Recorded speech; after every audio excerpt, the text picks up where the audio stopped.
Um, I just arrived to Odessa, Ukraine, and reflecting back on the last month that I spent in Bucharest, Romania.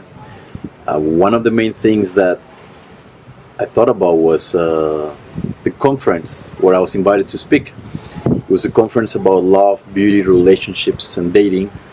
And when I thought about what I wanted to talk about, I decided that one of the most unaddressed topics and issues is heartbreak. There's a lot that is said about how can we connect with our people, how to become our best selves, but very little about what do we do once things don't work, or how do we know when things are not working out, and even more, how do we move through our lives without carrying trauma or resentment, or without feeling a little bit jaded about the other sex.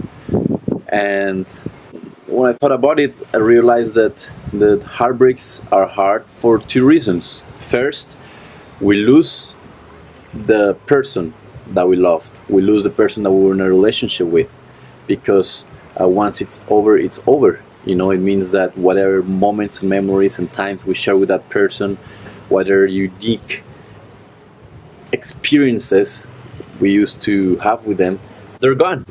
They won't be a part of our life anymore.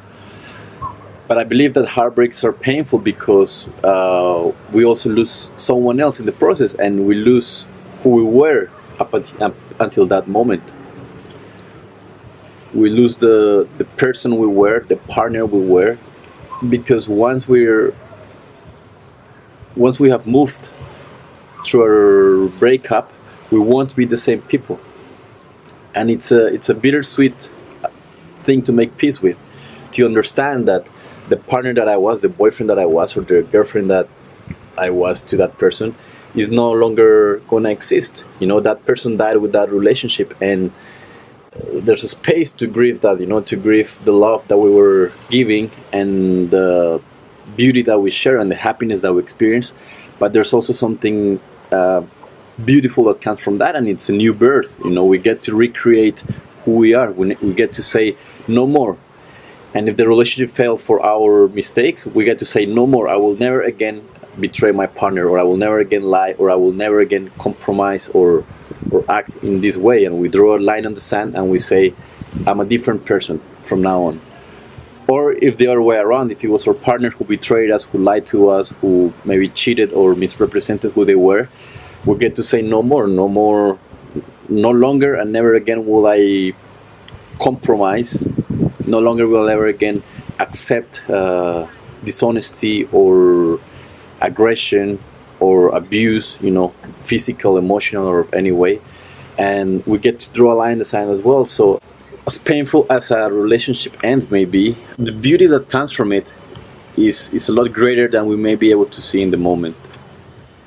The amount of growth that we experience, but also the improved quality of our lives. It may be sad in the beginning, it may be painful, but we are left with a better sense of what we like and what we don't like about ourselves and about our previous partner. And I think that is something to thank them for and thank the relationship for.